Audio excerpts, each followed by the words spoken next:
All right, so ready for SEMA. Standing under the car right now. All the guys have been doing all day is cleaning, detailing, fixing little stuff, tightening little bolts, tweaking little things, trying to make it as good as we can. It will never be perfect, but it's gonna be perfect in our eyes, and that's what matters to us. So standing under this is this beautiful Roadstershop chassis. Love this chassis, so everything about it. Right down to the powder coat, matches the leather interior. We powder coated and painted every single piece on this, detailed everything, right down to the Ride-Tech shocks, bare brakes. We got TCI 700 R4, we got a Blueprint 383 stroker. There's nothing about this I don't like. I mean, look at this sway bar. I mean, this is just awesome detailed stuff.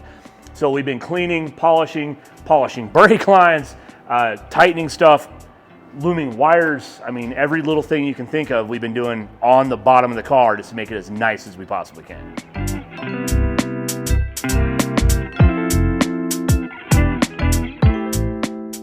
All right, starting at the back here, we wanted to make it sound right, so we got these really awesome pencil tips here, 2 1/4 exhaust through Smitty glass packs to make it sound right.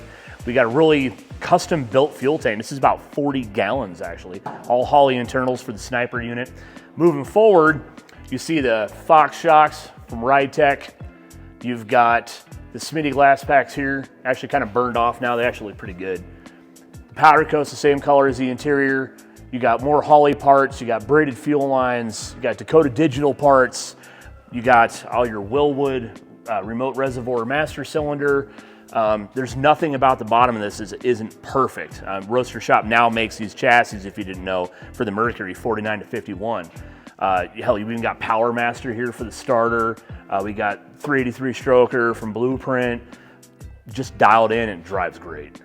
All right, so now all the hard work's done and the crew's put in all the blood, sweat, and tears for literally 2 weeks straight. It's time to get this thing in the trailer.